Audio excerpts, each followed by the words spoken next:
Hello guys, my name is Sakshi Pathania and next topic about which we are going to discuss is Southern blotting, which is the topic of applied molecular biology. So in Southern blotting, we are going to detect a specific DNA sequence in a blood or tissue or sample. As we know, electrophoresis is used for the separation of different molecules like DNA, protein and RNA, and this method is used to detect that separated molecules by using a specific membrane named as nitrocellular membrane, and we can say nylon membrane. So let's start with this technique. These are the number of content material of our presentation, that is blotting, type of blotting, Southern blotting, its principle, its apparatus, steps involved in the blotting, a schematic view of Southern blotting, application and its disadvantages along with advantages. So what do we mean by blotting? Blotting वो होता है जिसमें हम एक membrane use करते हैं और membrane के थ्रू अपनी specific molecules को डिटेक्ट करते हैं. The term blotting refers to the transfer of biological sample from a gel to a membrane. Gel मतलब जो हमने इलेक्ट्रोफोरेसिस कर रखी होती है, जो सेपरेशन के लिए हमने इलेक्ट्रोफोरेसिस जेल यूज कर रखी होती है, उसमें से जेल में से अपने सैंपल को उठाना, उसको मेम्ब्रेन पे ट्रांसफर कर देना and their subsequent detection on the surface of the membrane. इससे हम डिटेक्ट कर पाते हैं अपने मेम्ब्रेन पे अपने मॉलिक्यूल को.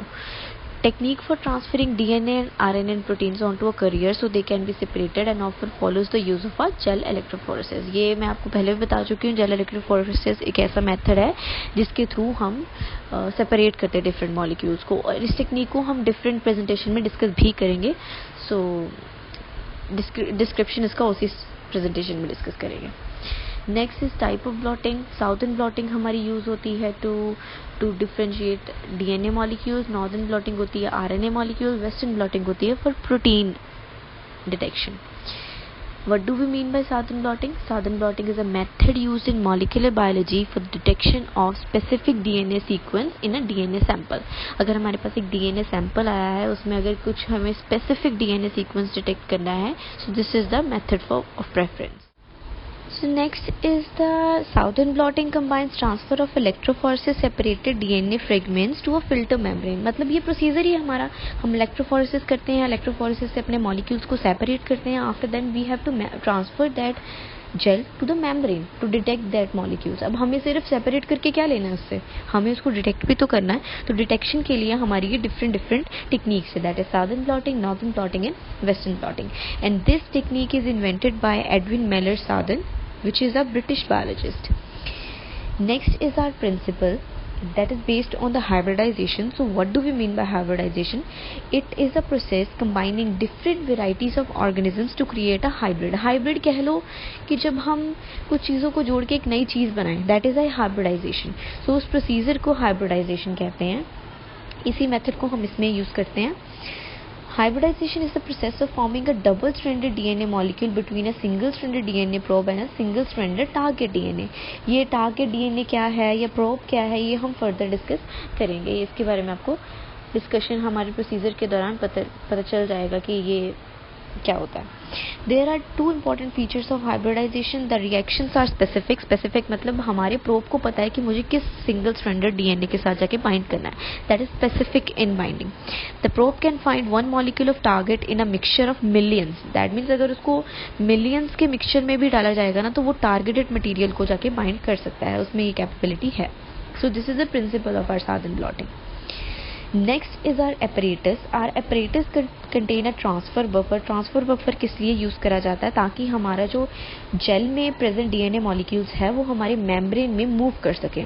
ऐसे मूवमेंट तो हो नहीं सकती, तो हमें एक बफर प्रोवाइड करना पड़ता है फॉर इट्स मूवमेंट. हम ट्रांसफर बफर देंगे. Then we will provide a support में हम ग्लास और स्पॉन्जेस यूज़ कर सकते हैं.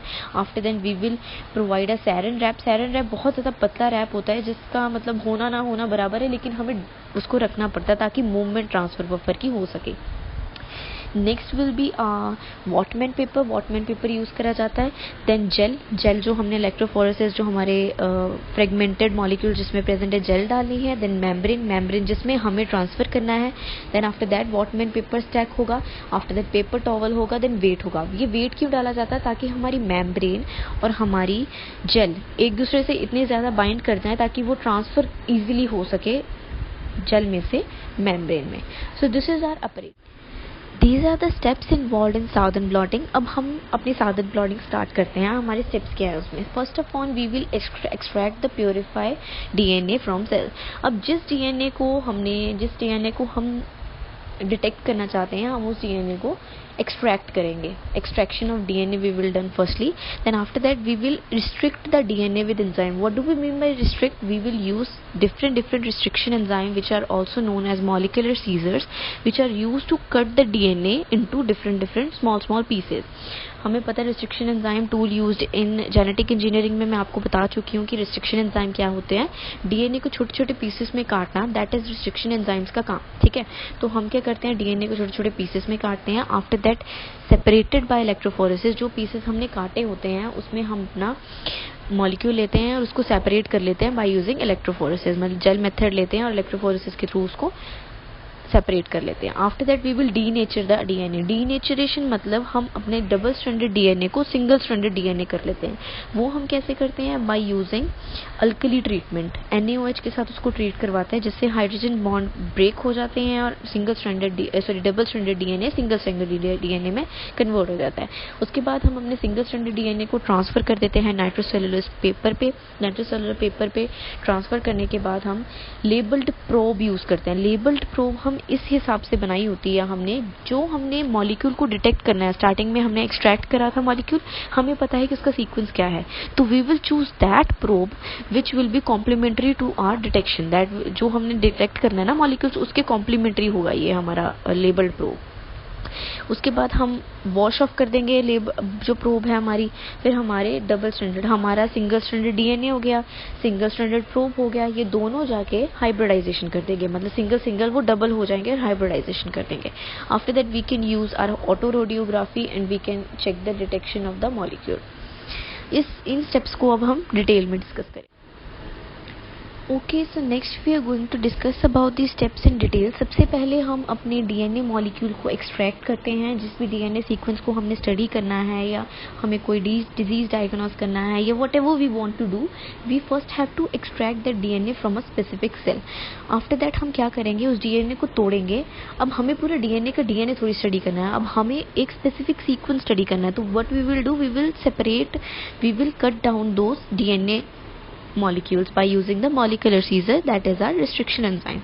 After that we will separate by electrophoresis। हमने क्या करना है, electrophoresis यूज करनी है to separate our DNA molecules according to their molecular weight।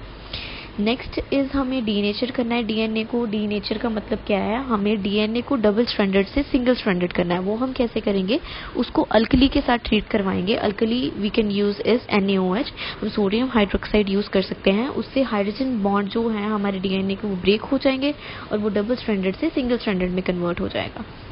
Y we are going to do that, हमें क्यों उसको डबल स्टैंडर्ड से सिंगल स्टैंडर्ड करना है, क्योंकि हमारी प्रोब भी सिंगल स्टैंडर्ड होती है। अगर हमारा डीएनए डबल स्टैंडर्ड रहा तो वो प्रोब के साथ बाइंडिंग नहीं कर पाएगा, तो इसलिए हमें अपने डीएनए को सिंगल स्टैंडर्ड करना पड़ता है ताकि हमारे सिंगल स्टैंडर्ड प्रोब के साथ वो बाइंडिंग कर सके। Next is transfer to nitrocellulose paper. अब नाइट्रोसेलुलर पेपर का यहाँ पे क्या यूज है, आपको पता है हमें जेल से उसको पेपर पे ट्रांसफर करना है। जो मैंने आपको अपरेटस पहले बताया था ना कि हम टॉवल्स यूज करते हैं, वॉटमैन फिल्टर यूज करते हैं, ट्रांसफर बफर यूज करते हैं, यहाँ पे उस चीज की जरूरत होती है। हमें जेल से उसको पेपर पे ट्रांसफर करना है ताकि हम प्रोब से उसकी आगे बाइंडिंग करवा सकें। नेक्स्ट इज हमें लेबल्ड प्रोब यूज करना होता है। लेबल्ड प्रोब मतलब हमारा प्रोब वैसा कॉम्प्लीमेंट्री होता है जो हमें स्पेसिफिक सीक्वेंस चाहिए। अब हमें जिस डीएनए सीक्वेंस को स्टडी करना है उसके बिल्कुल कॉम्प्लीमेंट्री हमारा प्रोब होगा। हम उस प्रोब को इसके साथ बाइंडिंग करवाने के लिए अलो करेंगे। Next we will wash off the unbound probe, then we will do the This is the schematic view of Southern blotting. You can see first of all we extract the DNA, then we do electrophoresis, then we're using apparatus, we transfer the DNA molecule from gel to paper, then हम DNA को transfer कर लेते हैं filter पे। उसके बाद हम उसको प्रोब से प्रोवाइड करते हैं ताकि वो प्रोब हम बाइंड करवा सके अपने डीएनए के साथ। उसके बाद हम अनबाउंड प्रोब को रिमूव कर लेते हैं और प्रोब हमारे डीएनए के साथ हाइब्रिडाइजेशन करता है। हाइब्रिडाइजेशन करने के बाद हम उसको अगर रिएक्शन होगी तो उसको हम डिटेक्ट कर सकते हैं। These are the application to identify specific DNA, to isolate desired DNA, to identify mutations, deletion and gene arrangements used in the prognosis of cancer. In RFLP is your restriction fragment length polymorphism, then diagnosis of HIV, then DNA fingerprinting. These are the advantages and disadvantages of our technique. These are the comparison. I will discuss the major difference, that is why they are used. Southern is used for DNA, Northern is used for RNA and Western is used for protein. This is a major difference. बाकी हम इन techniques को अलग से भी presentation करेंगे, इसका पढ़ेंगे, तो फिर इसलिए अभी बेसिक डिफरेंस जानना ही ज़रूरी है. This is also diagrammatical presentation of southern blotting. So this is all about our southern blotting. हमने उसके steps को discuss करा, everything about southern blotting. Thank you so much guys. If you are having any query you can ask.